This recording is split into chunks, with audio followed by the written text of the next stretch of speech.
स्वागत है आपका। मैं हूं आपके साथ अनुज श्रीवास्तव। बुलेटिन की शुरुआत करते हैं। नैनीताल हाईकोर्ट से बड़ी खबर आ रही है। मैक्स कॉरपोरेट सर्विसेज को हाईकोर्ट से बड़ी राहत है। मैक्स कॉरपोरेट में किसी की नहीं होगी गिरफ्तारी। नैनीताल हाईकोर्ट ने जांच में सहयोग करने को कहा है। 25 जून को जांच अधिकारी के सामने पेश होने के आदेश है। मैक्स कॉरपोरेट पर कुंभ में कोरोना जांच घोटाले का आरोप है।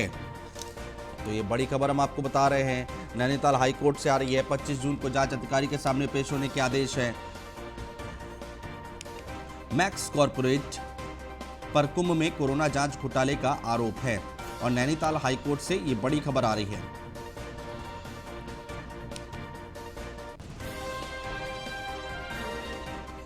सुमित सैनी हमारे संवाददाता हमारे साथ जुड़ चुके हैं ज्यादा जानकारी के साथ। सुमित सैनी, ये पूरा मामला था क्या, एक बार तफसील से समझाइए। बिल्कुल, कुंभ को लेकर यहाँ पर कोरोना की जो जांच होनी थी तो उसको लेकर जो मेला प्रशासन के द्वारा मैक्स कॉरपोरेट को जांच का जिम्मेदारी सौंपी गई थी। तो उस जिम्मेदारी के तहत मैक्स कॉरपोरेट ने दो लैब के साथ टाई अप करके यहाँ पर हरिद्वार कुंभ मेले में कोरोना की जांच की थी, जिसमें लाखों की जांच फर्जी पाई गई थी। तो उसी को लेकर जिलाधिकारी के द्वारा एक कमेटी घोषित की गई थी, जिसमें तीन सदस्यों की कमेटी थी, जिसमें सीडीओ उसको जांच कर रहे थे। उसमें जो जांच की थी और एसआईटी की जांच भी चल रही थी। इसमें तीनों कंपनियों के खिलाफ एफआईआर दर्ज भी हो चुकी है पुलिस में। तो इसको लेकर यहाँ पर जो जांच चल रही थी, इसमें जो मैक्स कॉरपोरेट था ये हाईकोर्ट में पहुंचा राहत के लिए। तो हाईकोर्ट ने इसको बड़ी राहत दी है, इसको अरेस्टिंग पर रोक लगा दी है और इनको जांच में सहयोग करने की बात कही है। अब 25 जून को इनको कमेटी के सामने पेश होना है और अपनी बातें रखनी है। जी, कोर्ट में क्या कुछ हुआ? गिरफ्तारी की बात आ रही थी कि वो अब नहीं होगी। बिल्कुल, गिरफ्तारी की बात आ रही है, क्योंकि ये कोर्ट में चले गए हैं तो अब गिरफ्तारी तो इनकी नहीं होगी। उसमें बड़ी राहत दी है, क्योंकि पूर्व में अभी तक क्योंकि एसआईटी जांच कर रही थी, इनको नोटिस भेजा गया था। तो ये अभी तक यहाँ पर अभी तक नहीं पहुंचे थे। 24 तारीख तक को इनको कमेटी के सामने सम्मुख होना था, लेकिन जो मैक्स कॉरपोरेट जो है ये अभी यहाँ तक नहीं पहुंचे थे। तो इन्होंने इसी को चलते राहत के लिए हाईकोर्ट का दरवाजा खटखटाया, जहां से इन्हें राहत मिली है। अब ये जांच लेकिन इनको हाईकोर्ट ने साफ निर्देश दिए हैं कि जांच में पूर्ण सहयोग करें। तो उसी के तहत अब ये 25 तारीख को इनको कमेटी के सामने प्रस्तुत होना है और अपना पक्ष रखना है। बहुत शुक्रिया तमाम जानकारी अपडेट हम तक पहुंचाने के लिए।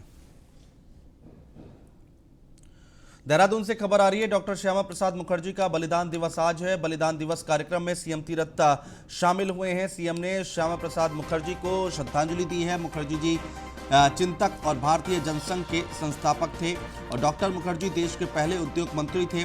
सीएम ने मेजर विवेक गुप्ता को भी श्रद्धांजलि दी है। तो ये अपडेट हम आपको बता रहे हैं, बड़ी खबर है। मुखर्जी जी चिंतक और भारतीय जनसंघ के संस्थापक थे, ये मुख्यमंत्री की तरफ से कहा गया है। डॉक्टर मुखर्जी देश के पहले उद्योग मंत्री थे, मुख्यमंत्री की तरफ से कहा गया है। तस्वीरें हम आपको दिखा रहे हैं। तो डॉक्टर श्यामा प्रसाद मुखर्जी का बलिदान दिवस है आज, और आज ये तस्वीर हम आपको दिखा रहे हैं। बलिदान दिवस कार्यक्रम में सीएम तीरथ हुए हैं शामिल।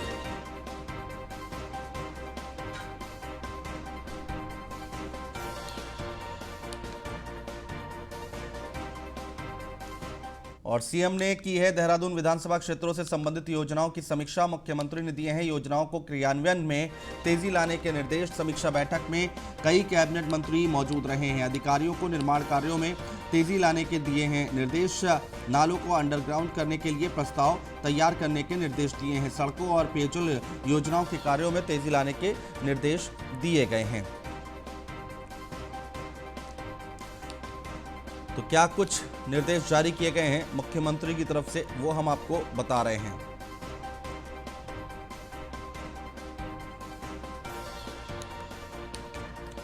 और खबरों में आगे बढ़े, देहरादून से एक बड़ी खबर आ रही है। उत्तराखंड की दीप्ति रावत को बीजेपी में बड़ी जिम्मेदारी दी गई है। दीप्ति को बनाया गया है बीजेपी महिला मोर्चा का राष्ट्रीय महामंत्री। बीजेपी दफ्तर में हुआ दीप्ति रावत का सम्मान समारोह।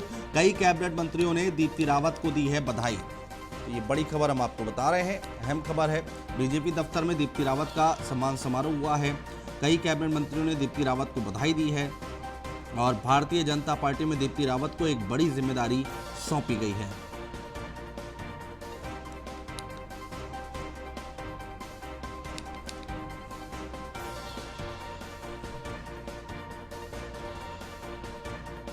तो कई कैबिनेट मंत्री जिन्होंने दीप्ति रावत को बधाई दी है। उत्तराखंड की दीप्ति रावत को बीजेपी में बड़ी जिम्मेदारी।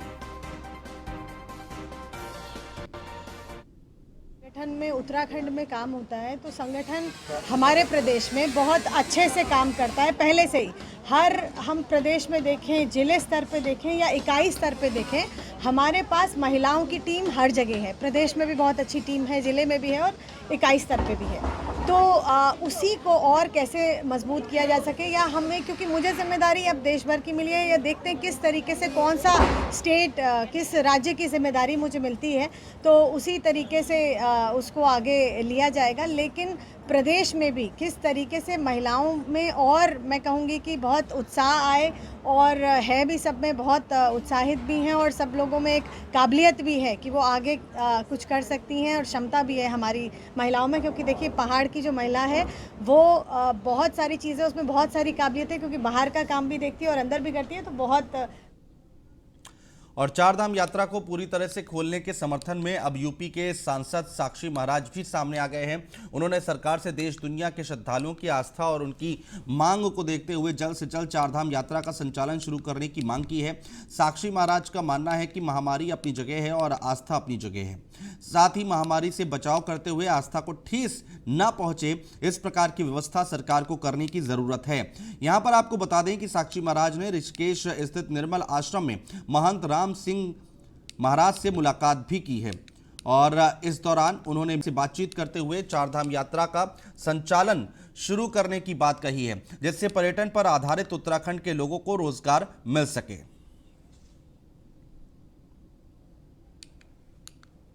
बस खुलने का समय है, तो मैं सरकार से, प्रदेश की से और अपनी केंद्र सरकार से आग्रह करूंगा, हस्तक्षेप करके आस्थावान लोगों की भावना का सम्मान करें। तत्काल प्रभाव से कड़े नियमों के साथ ही सही, या जत्था बना करके किसी तरह से इस यात्रा को खोलना चाहिए। क्योंकि 2 महीने के लिए तो यात्रा खुलती है, बाद में 2-3 महीने फिर बंद हो जाती है। जब कांग्रेस की सरकार केंद्र में होती थी, उत्तर प्रदेश में मुलायम सिंह की यहाँ कांग्रेस सरकार होती थी, तब भी हम लोग कहते थे किसी को भी आस्था से खिलवाड़ करने का अधिकार नहीं।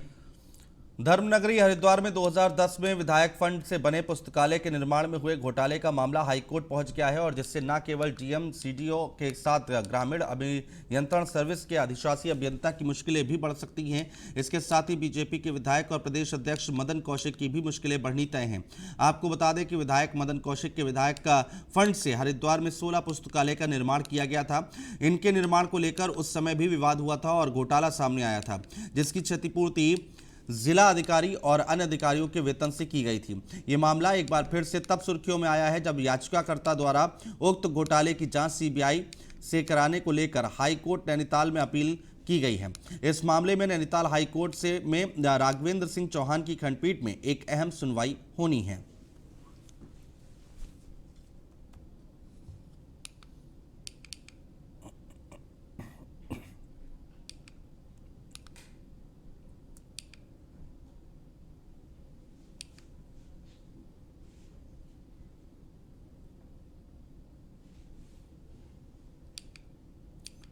और उत्तराखंड में कैबिनेट मंत्री हरक सिंह रावत और कर्मकार कल्याण बोर्ड के अध्यक्ष शमशेर के बीच में एक तनातनी बढ़ गई है, और इसके बाद अब कहा यह जा रहा है कि यहां पर सरकार की किरकिरी हो रही है, समाज में मैसेज अच्छा नहीं जा रहा है।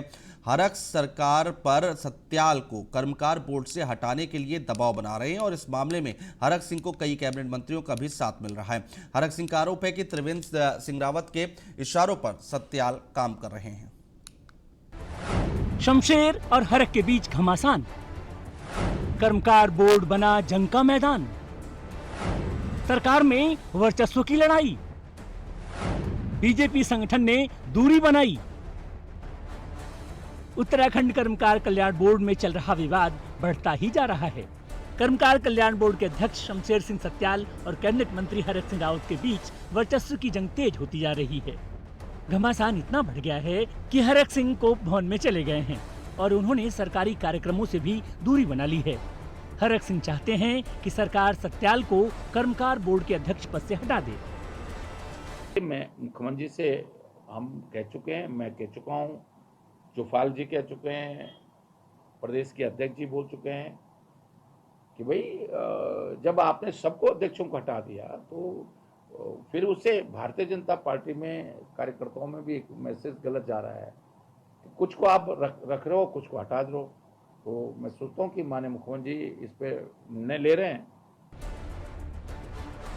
मंत्री हरक सिंह रावत और शमशेर सिंह के बीच जंग पूर्व मुख्यमंत्री त्रिवेंद्र सिंह रावत के समय से ही चल रही है। पहले कैबिनेट मंत्री हरक सिंह रावत इस बोर्ड के अध्यक्ष थे, लेकिन उनका कार्यकाल पूरा होने पर उस समय के मुख्यमंत्री त्रिवेंद्र सिंह रावत ने शमशेर सिंह सत्याल को अध्यक्ष बना दिया। विवाद यहीं से शुरू हुआ। शमशेर सिंह ने पद संभालते ही सभी मामलों की जांच कराई। उनका आरोप है कि बिना वित्तीय स्वीकृति बोर्ड के माध्यम से 20 करोड़ जारी कर दिए गए थे, लेकिन जांच में स्थितियां सामने आने के बाद वह पैसा वापस आ गया। शमशेर का कहना है कि बोर्ड में काफी वित्तीय अनियमितताएं हैं, जिसकी शासन स्तर पर जांच कराई गई और वो जांच भी पेंडिंग है। शमशेर ने जांच में कई बड़े नाम सामने आने की बात कही। मेरे द्वारा जो बोर्ड की जांच जब मैं अध्यक्ष बना था, उससे पूर्व जब वो अध्यक्ष थे, उनका कार्यकाल 3 साल का था। वो पूरा होने के बाद पूर्व की माननीय त्रिवेंद्र सिंह सरकार में मुझे यहाँ पर ये दायित्व दिया गया। जब मैंने देखा कि बोर्ड में कुछ चीज़ें जो सामान्य नहीं चल रही हैं, मेरे द्वारा उसकी जांच कराएंगे। सरकार में चल रही वर्चस्व की इस लड़ाई से बीजेपी संगठन ने दूरी बनाई हुई है। बीजेपी के प्रदेश प्रभारी दुष्यंत गौतम का कहना है कि अनुशासन कमेटी पूरे मामले को देखेगी, मीडिया को चिंता करने की जरूरत नहीं है। वहीं कांग्रेस का आरोप है कि कर्मकार बोर्ड में जबरदस्त भ्रष्टाचार है और सरकार को इसकी उच्च स्तरीय जांच करानी चाहिए। अनुशासन कमेटी हमारी है, वो देखेगी ना, आप चिंता क्यों कर रहे हो उसकी?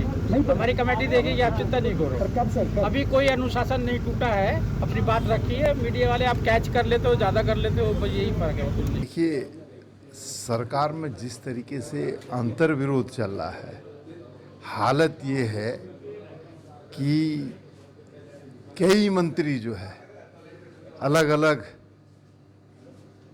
बानगी भी जो है अपनी बात कहने का काम कर रहे हैं। श्रमिकों के कल्याण के लिए बना कर्मकार बोर्ड जंग का मैदान बन चुका है। बोर्ड में जिम्मेदारी निभाने से ज्यादा अहम की चिंता दिखाई पड़ रही है, लेकिन मंत्री और बोर्ड के अध्यक्ष की लड़ाई में सरकार की जमकर किरकिरी हो रही है। Bureau report, news 1 India. राष्ट्रीय और अंतर्राष्ट्रीय स्तर पर पदक जीतने वाले खिलाड़ियों की स्थिति बेहद खराब है। स्थिति ये है कि खिलाड़ी खेलों में उपलब्धियां हासिल करने के बावजूद सड़कों पर नमकीन और बिस्कुट बेचने को मजबूर हैं। जी हां, पहली महिला international parachuter Dilraj Kaur Gandhi park के सामने नमकीन बेचने को मजबूर हैं, जिससे वो परिवार का भरण पोषण कर सके। आपको बता दें कि शूटर दिलराज कौर किराए के मकान में अपनी मां गुरबीत कौर के साथ रहती हैं, लेकिन आर्थिक तंगी के कारण वो गांधी पार्क के सामने नमकीन बेच रही हैं। दिलराज कौर ने बताया कि उनकी आर्थिक स्थिति काफी खराब है और प्रदेश सरकार उनकी सुध तक नहीं ले रही है। कई बार नौकरी के लिए आवेदन करने के बावजूद उन्हें नौकरी नहीं मिल पाई, जिसके चलते उन्हें ये काम करना पड़ रहा है।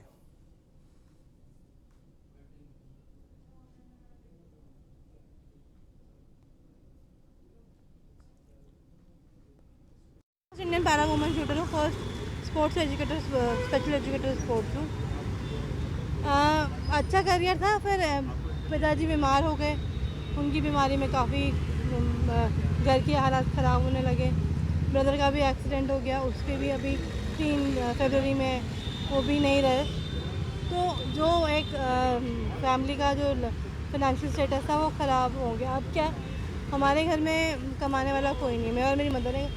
सिर्फ पिताजी की फैमिली जो मतलब सरकार से जो पेंशन आती है वो आधी रेंट में चली जाती है।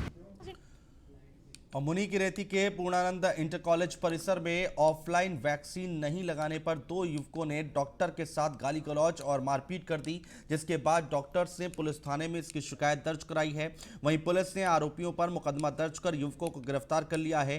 पुलिस के अनुसार 2 युवक कॉलेज में लगे वैक्सीनेशन सेंटर में वैक्सीन लगाने के लिए पहुंचे थे। इस दौरान उनका ऑनलाइन स्लॉट बुक नहीं था, जिस कारण डॉक्टर ने ऑफलाइन वैक्सीन लगाने से इनकार कर दिया। ये बात सुनकर युवकों का पारा चढ़ गया और उन्होंने डॉक्टर के साथ गाली गलौज करते हुए मारपीट कर दी। मामले की शिकायत पुलिस को दी गई, जिसके बाद पुलिस ने डॉक्टर जगदीश जोशी की तहरीर के आधार पर युवकों पर मुकदमा दर्ज कर गिरफ्तार कर लिया। वैक्सीनेशन होना था, वहाँ वैक्सीनेशन शिविर लगा था। तो इस दौरान वहाँ पे 2 युवक आए जिनके पास ना तो स्लॉट में बुकिंग थी, ना ही उनका रजिस्ट्रेशन था।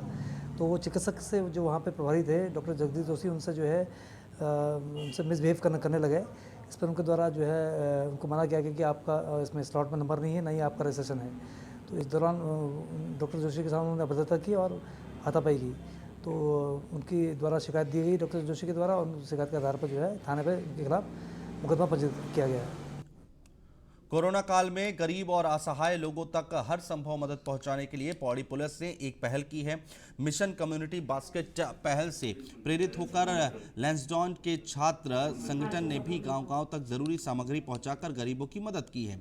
वहीं छात्र पुलिस के इस अभियान से इतने प्रेरित हुए हैं कि पुलिस के गांव-गांव तक चले इस अभियान पर एक प्रेजेंटेशन तैयार की गई है। वहीं पुलिस ने भी छात्र संगठन की तारीफ की है और कहा है कि छात्रों की इस पहल से उन्हें भी राहत सामग्री पहुंचाने में काफी मदद मिली है। वहीं छात्र संगठन का कहना है कि भयावह दौर में लोगों को हर संभव मदद करनी चाहिए ताकि भयावह दौर में गरीब असहाय लोगों तक हर मदद पहुंचाई जा सके।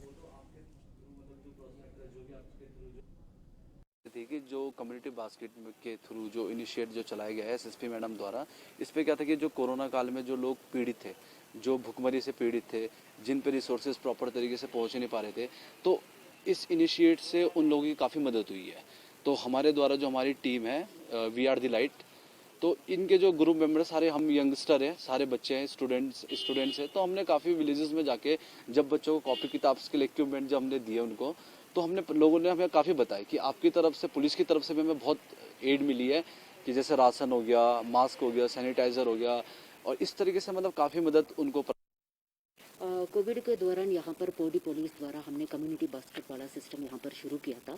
उसमें हर थाना में हमने बास्केट रखा था, उसमें किसके पास सामान है वो वहाँ पर डाल देते हैं और किसको ज़रूरत है उसको पुलिस द्वारा उस सामान को उनके घर तक पहुँचाया है। इससे इंस्पायर होके हमारा लैंसडाउन में youth power group of Lansdowne, so ये वहाँ पर यूथ ग्रुप है, उन्होंने इसमें बहुत इंस्पायर होके इसमें एक प्रेजेंटेशन के रूप में हमारा पौड़ी पुलिस द्वारा क्या क्या काम किया है उसके एक प्रेजेंटेशन के रूप में उन्होंने बनाया है कोविड के।